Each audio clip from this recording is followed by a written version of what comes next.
going on, everyone? Welcome to episode 30 of the Downtown Browntown podcast. I'm your host, Downtown Brown. Today, a little bit of a surprising podcast for me. Wasn't expecting to make one today, but figured I'd get a quick video out for you guys on my thoughts on the Donte DiVincenzo injury and how it's going to impact the Bucks the rest of the playoffs. So let's get right into it.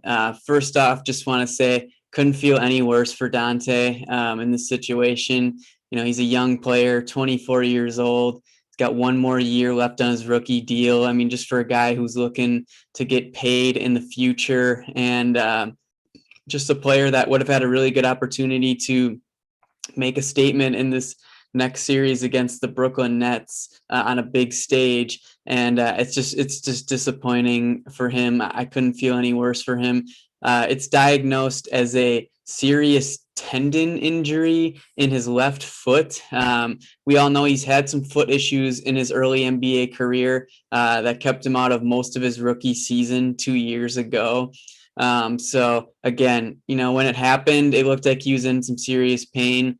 And they ruled him out of the game pretty quickly. And then, you know, finding out the news today, it's obviously just devastating for Donte, and hope he has a speedy recovery and we see him on the court sooner rather than later next season. But in terms of how this impacts the Bucks, I mean, it's obviously a blow to the Milwaukee Bucks. You know, losing a starter is no joke, even if it's a guy who hasn't made much of a impact or of a complete impact in the playoffs so far this season. But for Donte, you know, he's averaged 23 minutes a game this postseason, 2.7 points per game, 6.3 rebounds a game. I think it was 2.7 assists per game and 1 steal. So, you know, not like gaudy numbers or anything like that, but obviously 6 rebounds a game for a guard is pretty impressive. And I thought Donte has played fairly well this series against the Miami Heat. Obviously, you know, his defense has been pretty solid, specifically off ball. Just getting in the passing lanes and getting steals and whatnot. He's a pretty good on-ball defender as well, but I think off-ball is where he makes a lot of his noise on the defensive end. And again, just losing a starter, you know, it disrupts the flow, it disrupts the chemistry, it disrupts a lot of different things with this Bucks roster that has just been clicking so well in this series against the Heat. And it's just very disappointing, you know, like, something always happens to the Bucks. I feel like, you know, obviously it could have been way worse with a more impactful player being hurt, but still losing a starter is just, it's no joke and it sucks, quite frankly. I'm very disappointed about it. Does it hurt our chances against the Nets? Yeah, I think it hurts our chances against the Nets. Significantly? No, I'm not going to go there. But like I said, just in a vacuum, losing a starter is not good. And clearly the Bucks are going to have to adjust to this on the fly and figure things out to prepare for this Nets series. I mean, it's kind of nice that they have one more game against the Heat, possibly 2 if they can't take game 4 tomorrow, to tinker with the lineups a little bit and see what we can do. As I mentioned last episode, we started Bryn Forbes the second half of that game when Donte was ruled out. So again, I'll get into my analysis of what I think the Bucks are going to do, but that's just the small sample size that we have seen so far. So really, there's a few guys that I think make sense to replace Donte in the starting lineup. It's either Bryn Forbes or PJ Tucker for me. I mean, a lot of people have been saying, you know, Pat Connaughton could be a decent option. I mean, realistically, yeah, he could, because he's a similar player to Donte. He's active on the rebounding game. He's just, he moves around well on offense. You know, he can hit shots at times. Pat has shot a lot better than Donte, especially in this postseason run.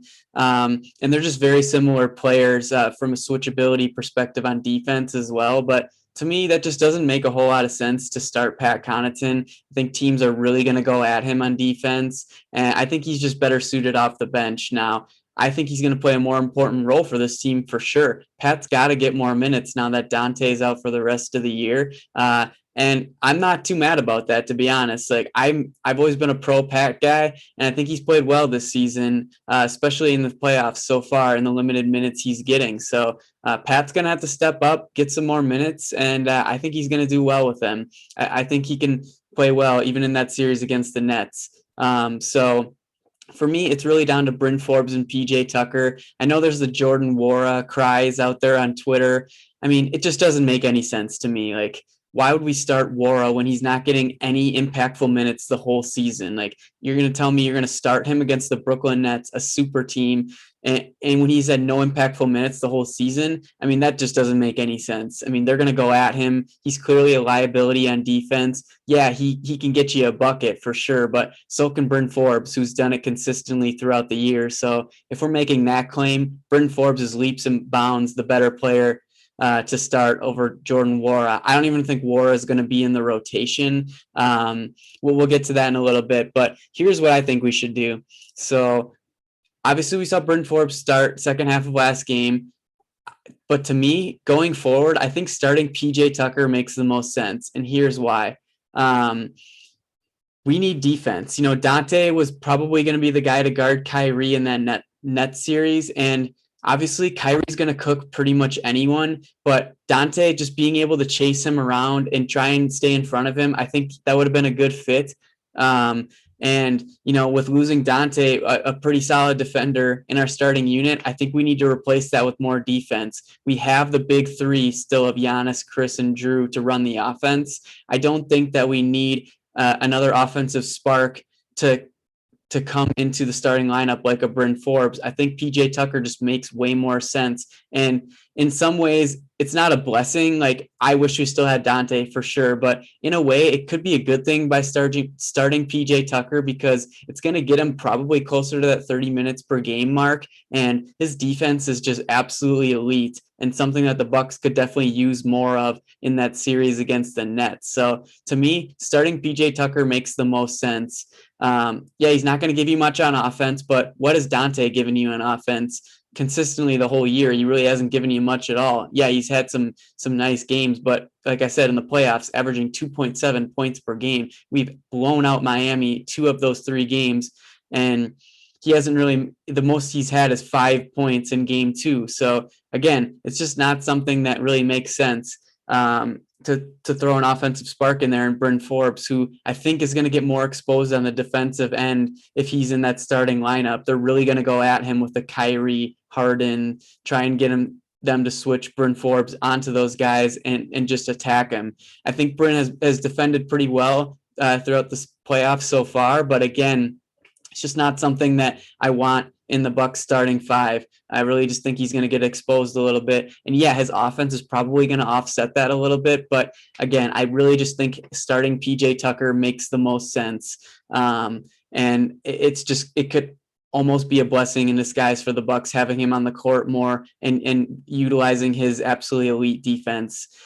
So in terms of defending the Nets' big 3, all year I've been saying that I wanted Drew on Harden, I wanted Donte on Kyrie, and I wanted PJ Tucker on Kevin Durant. But now, obviously, things have changed because we lost Donte. So this is a tough one for me. I'm still going to go with Drew on James Harden. I just think Drew at the point of attack on defense, that's where he's best. And we've seen him most of his time with the Bucks, and I just think that makes the most sense. I'm going to go still with PJ Tucker on Kevin Durant. And then at that point, maybe you throw Chris Middleton on Kyrie. I don't love it because, again, I don't want Chris to really get exhausted on defense, but really, I mean, Chris has been chasing around Duncan Robinson most of the series and has done a great job and has exerted a lot of energy on the defensive end and has still put up really efficient numbers on offense. And he's been probably our most consistent offensive player throughout the whole series. So I think to me that makes the most sense. I don't love throwing Chris on Kyrie, like I said, but I think Chris could maybe give Kyrie a little bit of fits at times. Chris is a longer defender, a bigger guy. Yeah, I mean, Kyrie has insane handles, the best in the league for sure, in my opinion. Steph Curry right there with him. But anyways, Kyrie's going to cook pretty much anyone. So just to throw Chris on there a little bit, you can have Giannis help at times, and you can even have, Giannis maybe guard Kevin Durant for a little bit, then throw PJ Tucker on Kyrie and still have Drew on Harden. Like, we're going to have to interchange how we're defending their big three. It's not going to be able to stay consistently throughout the whole series. And especially if we throw PJ Tucker into that mix, we're going to be able to switch more on defense. So again, to me, that makes the most sense in terms of guarding the Nets' big three. And I wouldn't be surprised if that's something that we do for that series. Again, but then you got to have someone guard Joe Harris as well. And do you really want Giannis doing that? No. And obviously Brooke can't do it. So, it's just going to have to be something that they keep an eye on. If Giannis has to guard KD to start the game, I'm fine with that. You just don't want to get Giannis into foul trouble. So if you want to interchange having Chris Middleton chasing around Joe Harris and then having Giannis guard KD, I'm good with that because Giannis is a great defender and he's going to make it tough for KD. KD's going to get his regardless. But, it just makes things more difficult for the Bucks to defend this Brooklyn Nets team by not having Donte. I mean, me just thinking through this logically in my head, I'm just like, damn, it's tough. Like, at first I was saying Chris on Kyrie, but like, yeah, that's going to make sense for a little bit of time, but you got to keep an eye on Joe Harris. So, Giannis on KD probably makes more sense. And then having Chris on Joe Harris and PJ Tucker on Kyrie. And then maybe you throw Drew on Harden regardless. So again, it's really tough. I just changed my mind a little bit there on the spot. I apologize for that. But again, I think that's probably what we're going to have to do. Giannis on KD, PJ on Kyrie, and then Drew on James Harden, and having Middleton chase around Joe Harris. It's not ideal at all. It's just going to make things a lot more difficult for the Bucks on the defensive end. But I think it's something that they can overcome, and it's going to be really interesting to see how it plays out. So that's my take on just the whole Donte absence. I could see them starting Bryn Forbes. Then you maybe have Bryn Forbes chase around Joe Harris, and then you stick with, Giannis on KD, Harden or Drew on Harden, and maybe Middleton on Kyrie, something like that. So again, it's going to be tough regardless. And it sucks that we lost Donte. This is the last thing that we needed. But we got to move on. Guys got to step up. In terms of the rotation, I'll touch on that a little bit. I think that obviously we're going to have a new starter. I think it should be PJ Tucker, who's going to get more minutes, hopefully around that 30 minutes per game mark. And then you're going to have Bryn Forbes still coming off the bench early. He's going to have to step up and play more minutes, probably mid-20s per game, because we got to replace Donte's 23 minutes per game in the playoffs here. So expect Bryn Forbes to get more minutes. I think Bobby Portis will be utilized a little bit more as well.